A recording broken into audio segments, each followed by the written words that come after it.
Si l'actualité était un vase brisé, ce serait lui qui recollerait les morceaux. Martino. Le choix des connaisseurs.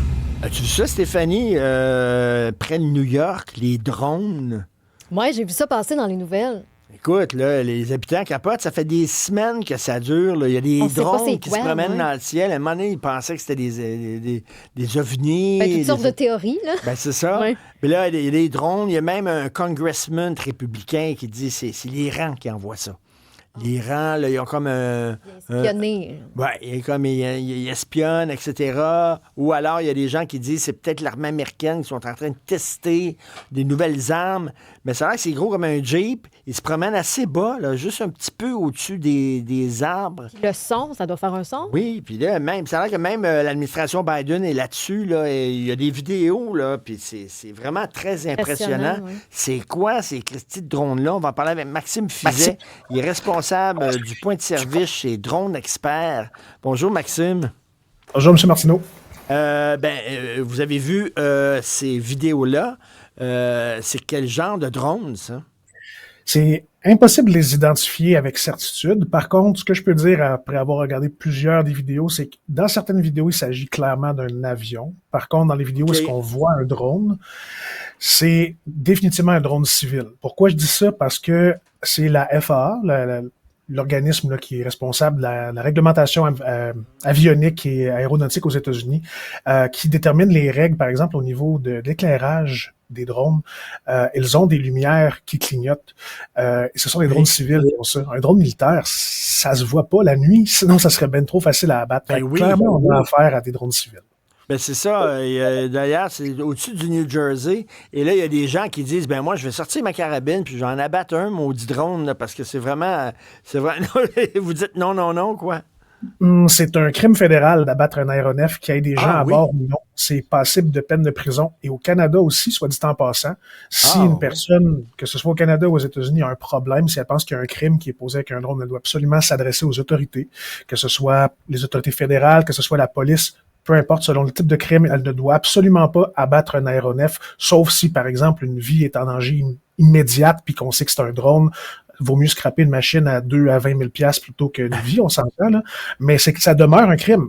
C'est très, très, très, très dangereux de faire ça pour son propre avenir. OK. Est-ce que ça pourrait être un drone... c'est pas un drone militaire, selon vous, parce que, justement, ils n'ont pas des lumières comme ça où on peut les identifier facilement, là? Un drone militaire, là, on le verrait pas la nuit. Là. Moi, ma théorie, j'ai ma petite théorie du complot à moi aussi, puis on peut parler d'OVNI dans un sens, parce qu'effectivement, ce sont des objets volants qu'on n'a pas encore réussi à identifier. Ben oui. Mais ma petite théorie à moi, c'est des trolls. Pourquoi je dis ça? Parce que, deux choses l'une. Premièrement, les feux de circulation du drone sont activés la nuit, ce qui veut dire que la personne veut se faire voir, parce que on peut les éteindre. C'est illégal, mais on... OK.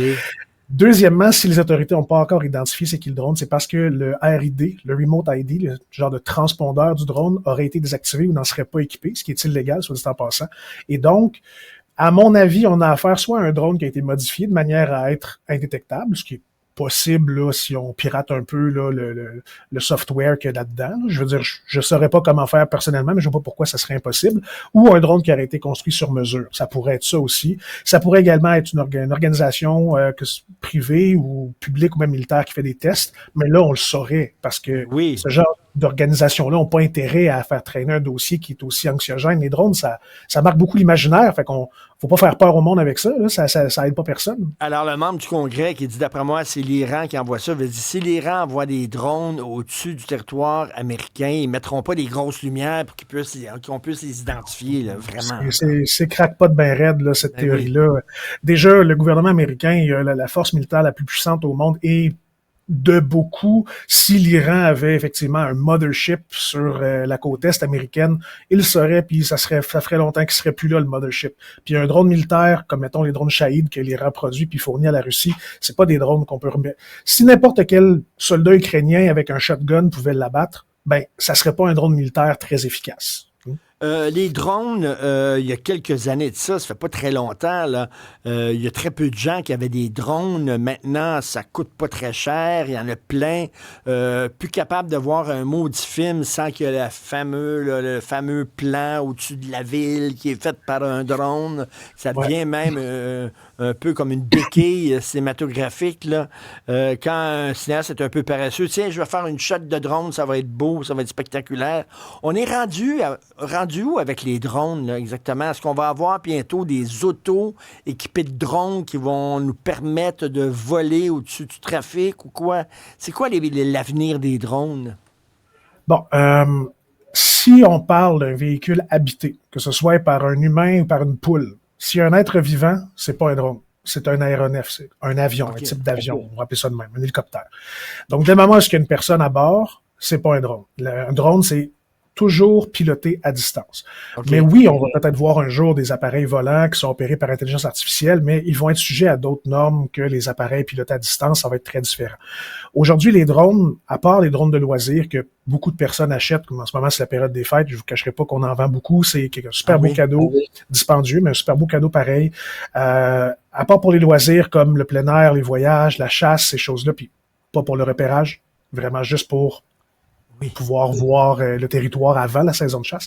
C'est des drones qui sont utilisés, mais dans l'industrie, les drones font des tâches qui sont extrêmement diverses. On s'en sert dans le milieu forestier, dans le milieu minier, en sécurité publique. On fait de l'arpentage avec des drones. On fait de l'arrosage de champs avec des drones, même si c'est pas encore tout à fait légal avec Santé Canada au niveau des produits qu'on peut utiliser. On peut faire de l'ensemencement à la volée avec les drones pour le blé, le seigle, ces choses-là.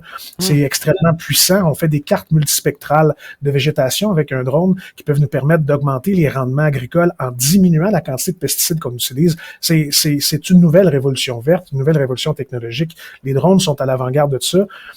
Puis c'est pas juste les petits drones qu'on peut acheter chez Best Buy, là. C'est des machines grosses comme une petite voiture, des fois, qu'on vend ici. Oui, mais les petits drones, justement, là, est-ce que c'est encadré? C'est-à-dire un gars, mettons, sa voisine, elle aime ça, se faire bronzer dans sa cour, elle est pas mal cute, il utilise son drone pour aller la voir sur sa chaise longue. Quel est le recours de la voisine? Est-ce qu'on a le droit de faire ça, premièrement? On n'a pas le droit d'espionner. N'importe qui peut acheter un drone. Puis n'importe qui peut opérer, n'importe quel adulte peut opérer un drone de moins de 250 grammes sans avoir un permis.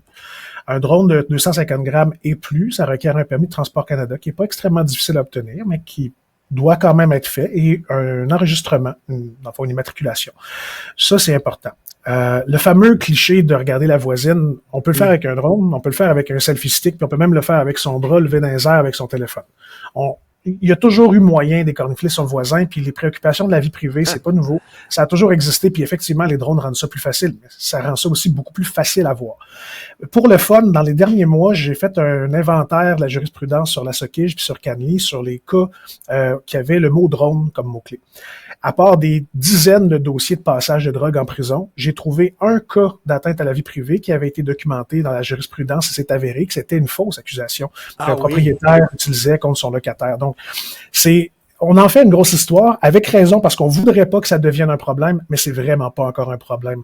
Le drone peut être acheté, n'importe quel drone peut être acheté par n'importe qui, dans le drone civil, mais déjà en partant, c'est tellement dispendieux que faire de quoi de niaiseux avec, puis risquer de le perdre, puis en plus d'avoir une grosse amende, pour la même raison qu'on n'empêche pas le monde d'acheter une voiture, même s'ils peuvent tuer quelqu'un avec, on n'empêche pas le monde d'acheter un drone parce qu'ils peuvent prendre des images des voisins, ça arrive pas. Ben c'est ça, puis si t'achètes une caméra vidéo, tu peux la cacher quelque part aussi, puis filmer les gens, puis tu sais, on peut pas... écoute, Maxime, il y a aussi l'utilisation à des fins militaires. Je lisais un texte à un moment donné dans un magazine américain très intéressant. C'était un soldat, lui, il fait la guerre de 9 à 5, c'est-à-dire qu'il part le matin au bureau, il s'en va dans un bureau, là, vraiment, là, puis il actionne un drone, il contrôle un drone qui est à des centaines de milliers de kilomètres de chez lui. Il spot le gars qu'on lui a demandé de tuer. Boum, il vient de le tuer. Puis après ça, il s'en va souper à la maison. Puis sa femme a dit: qu'est-ce que tu as fait aujourd'hui? Ben, j'ai fait la guerre. Puis est-ce que ça a révolutionné quand même la façon dont on fait des guerres actuellement là, au 21e siècle? Oui, malheureusement. parce qu'il y a des préoccupations éthiques extrêmement importantes quant à l'utilisation des drones et de l'intelligence artificielle dans le domaine militaire. Moi, personnellement, je sais que c'est inévitable quand une technologie apparaît, on s'en sert dans l'armée, c'est sûr, mais j'ai des grosses réserves quant à l'utilisation d'un drone pour tuer quelqu'un à distance. Est-ce que c'est différent d'un missile Patriot? Non, mais j'ai quelque chose...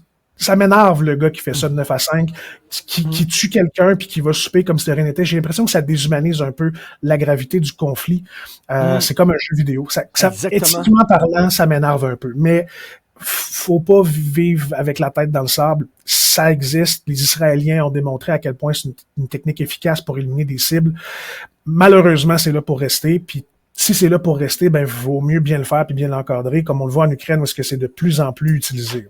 Écoute, tu as un petit point sur un ordinateur, le petit point il bouge, c'est un être humain, puis soudainement, pouf, il bouge plus.